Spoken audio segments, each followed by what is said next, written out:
Bismillahirrahmanirrahim. Assalamualaikum warahmatullahi wabarakatuh. Alhamdulillahi wa kafa. Wassalatu wassalamu ala asyrafil mustafa wa ala alihi wa man saru ala nahjihi wa man iqtada. Tibatum wa taba mamsyakum wa tabawwa'tum minal jannati manzilah. Alhamdulillah, thumma alhamdulillah. Bersyukur kepada Allah Subhanahu wa taala yang senantiasa memberikan kita nikmat sehat, nikmat iman sehingga kita masih bisa bermuajahah, bertemu, belajar bersama-sama. Salawat beserta salam semoga tercurah limpah kepada baginda kita Nabi Muhammad sallallahu alaihi wasallam. Semoga kita umat Nabi Muhammad sallallahu alaihi wasallam kelak mendapat syafaat dari Rasulullah sallallahu alaihi wasallam. Alhamdulillah, video ini adalah video rangkaian kajian tahsin Al-Qur'an. Kita di sini insyaallah akan belajar bersama-sama mempelajari tentang kaidah-kaidah yang berkaitan dengan ilmu Al-Qur'an atau ilmu tajwid. Video ini insyaallah akan berseri dan berkelanjutan. Insyaallah kita akan mempelajari berbagai kaidah-kaidah yang berhubungan dengan ilmu tajwid dan mudah-mudahan nanti kita bisa mempraktekannya ke dalam bacaan Al-Qur'an kita. Di video sebelumnya sudah dipublish atau sudah dibacakan tentang bacaan surat Al-Fatihah. Insyaallah pada video kali ini kita akan sama-sama mengupas hukum-hukum yang ada di dalam Al-Qur'an, khususnya surat Al-Fatihah, dan kita akan mengecek atau menelisik bacaan-bacaan yang tidak sesuai atau belum sesuai ketika kita membaca surat Al-Fatihah. Baik, kita mulai dari bacaan ta'awudz terlebih dahulu. A'udzu billahi minasyaitonir rajim. Nah, dalam bacaan ta'awudz ini yang pertama-tama kita harus perhatikan adalah kita harus menyempurnakan harokat. Ya, hal yang harus diperhatikan adalah kita harus menyempurnakan setiap harokat-harokat yang kita baca, atau dalam bahasa Arabnya adalah itmamul harokat. Menurut ulama tajwid, ya, sebagaimana kita ketahui bahwa harokat-harokat yang ada dalam Al-Quran itu ada 3 macam. Yang pertama ada harokat fathah, yang kedua adalah harokat dhammah, yang ketiga adalah harokat kasrah. Nah, menurut ulama tajwid, bagaimana cara kita membaca harokat fathah? Membaca harokat fathah itu dengan infitah asyafatan, dengan membuka kedua bibir kita. Seperti kita sedang tersenyum.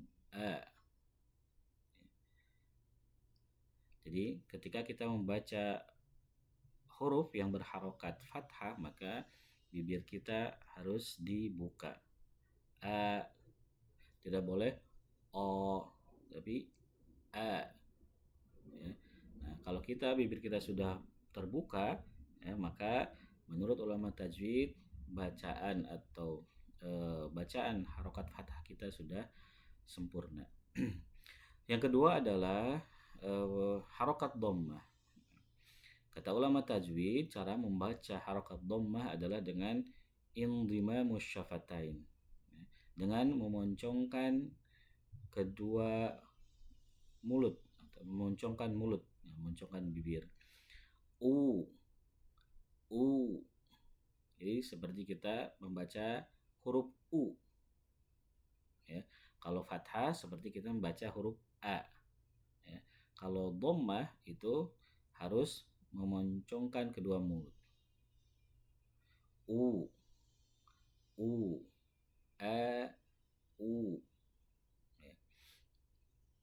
Nah, sedangkan harokat kasroh menurut ulama tajwid cara membacanya yaitu dengan bin khifadhi syafatain, dengan menurunkan kedua bibir kita. Bibir atas, bibir bawah diturunkan. I, i, i. Jadi seperti kita membaca huruf i. Ya. Jadi fathah a dibuka, dhammah dimoncongkan kedua mulutnya, u kasroh diturunkan bibirnya. I, i, i. Jadi bukan tapi i, ya.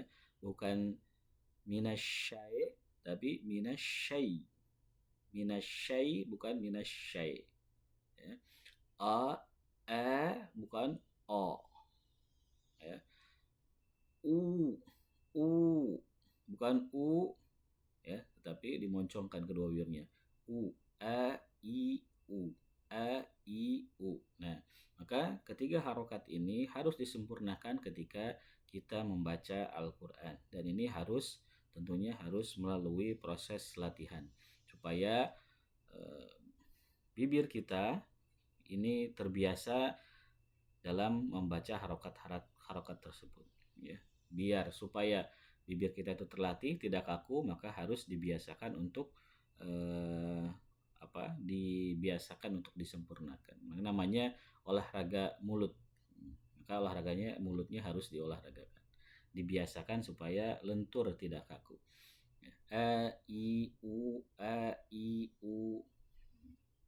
Nah, baik.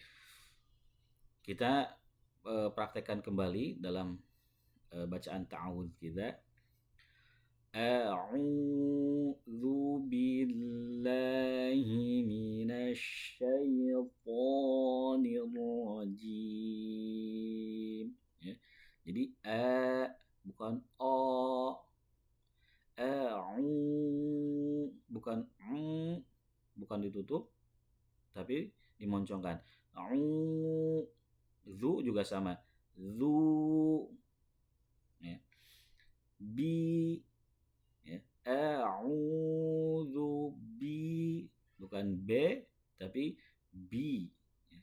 A'udzu billah, la bukan loh tapi la, hi bukan he, minasya bukan sya, minasyaitonir rajim.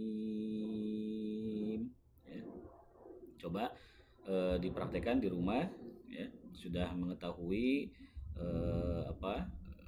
kiat-kiat atau trik-trik yang sudah dijelaskan, tinggal dipraktekkan ketika kita membaca Al-Quran. A'udzu billahi minasy syaithanir rajim.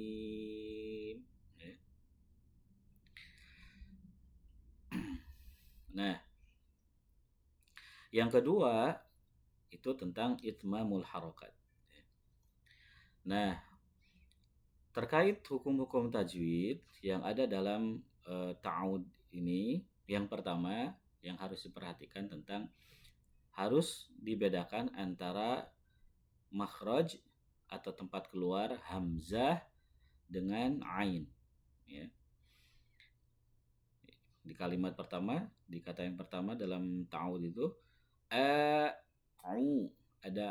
hamzah, ada ain. Hamzah atau alif itu tempat keluarnya di pangkal tenggorokan.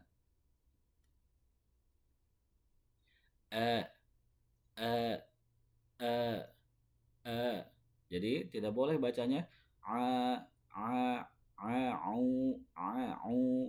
karena ain itu di tengah tenggorokan, ya. Karena hamzah ini dengan ain itu berdekatan, nah biasanya tidak sadar kita membaca hamzah itu dengan ain. Hamzahnya dibaca di tengah tenggorokan. Nah, itu bukan hamzah tetapi ain. Nah, bacaannya menjadi tidak tepat karena itu membaca ain bukan hamzah. Ya, yang betul hamzah itu di pangkal tenggorokan. A a Nah, selanjutnya ain. Au au au. Baru ain itu di tengah tenggorokan. Au. Ya. Selanjutnya zal. Zal harus dibedakan zal dengan da. Ya. Huruf zal sama da itu beda tempat keluarnya. Ya. Zal itu tempat keluarnya dari ujung lidah. Ini ujung lidah, ini lidah, ini ujung lidah bertemu dengan ujung gigi seri bagian atas. Ini ujung gigi seri bagian atas kita, ujung gigi seri bawah. Nah, ujung lidah ini bertemu dengan ujung gigi seri atas. Kalau da itu ujung lidah bertemu dengan pangkal gigi seri atas. Di sini, ini ujung lidah, ujung gigi, ini pangkal gigi seri atas. Yang ada gusinya di atas. Nah, itu tempat keluarnya da. Kalau ra itu ujung lidah bertemu dengan ujung gigi seri atas. Ra, ra. Kalau da itu di pangkal. Da, da. Nah, maka harus tidak boleh tertukar ketika mengucapkan zal. Tidak boleh a'udzu du, tapi a'udzu zu. Ya. Jangan lupa dimoncongkan mulutnya. A'udzu. Selanjutnya a'udzu billahi. Ha ini tempat keluarnya di mana? Di pangkal tenggorokan. Hamzah dengan ha itu tempat keluarnya sama-sama di pangkal tenggorokan. Hamzah dengan ha. A'udzu billahi. Hi. Ya. Tidak boleh membacanya a'udzu billahi hi. Nah, kalau hi itu bukan ha tetapi ha. Ha itu di tengah tenggorokan. Kalau di tengah tenggorokan ini bukan ha tapi ha. Ha itu sama tempat keluarnya dengan ain. Ain dan ha itu di tengah tenggorokan. Kalau ha itu di pangkal tenggorokan. Maka tidak boleh tertukar tempat keluar ha dengan ha. Jadi bacanya a'udzu billahi bukan hi ya. A'udzu billahi minasy. Nah, yang selanjutnya adalah sya. Harus dibedakan tempat keluarnya sya, sa sama so. Ya. Sya, sa, so itu beda. Ya. Yang pertama, sya itu tempat keluarnya dari tengah lidah. Ini lidah, ini tempat keluarnya dari tengah lidah bertemu dengan langit-langit bagian atas. Ash, ash, ash, ash. Nah, kalau sin yang kedua itu dari ujung lidah bertemu dengan ujung gigi seri bawah. As, as, as. Ujung lidah bertemu dengan ujung gigi seri bawah. As, as, as. Ya. Sedangkan shot itu sama juga. Sama dari ujung lidah bertemu dengan ujung gigi seri bawah. Ya. Tetapi berbeda dengan sin itu dari segi sifatnya. Kalau so itu sifatnya tafkhim dia. Jadi pangkal lidahnya naik ke ke langit-langit atas. Kalau sin pangkal lidah itu tidak terangkat ke langit-langit.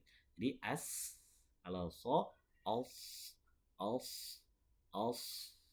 lebih berat. Ya, maka disebut tafkhim dia karena pangkal lidahnya itu terangkat ke langit-langit. Ya, sedangkan tempat keluarnya sama, sin dengan sod itu sama. Ya. Jadi sya itu di tengah-tengah lidah bertemu dengan langit-langit atas, sin dan so itu dari ujung lidah bertemu dengan ujung gigi seri bawah. Ya.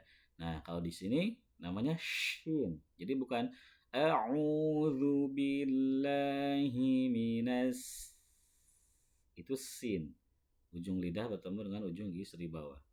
Bukan juga a'udzu billahi minas, itu so, ya. Tapi yang betul a'udzu billahi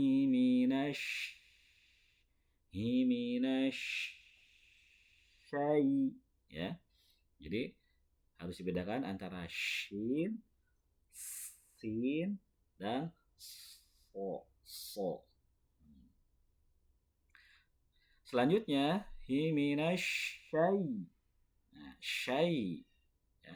Kalau ada huruf sukun atau ya sukun, ya, sebelumnya fathah, ya, itu dibacanya syai, bukan syai, ya.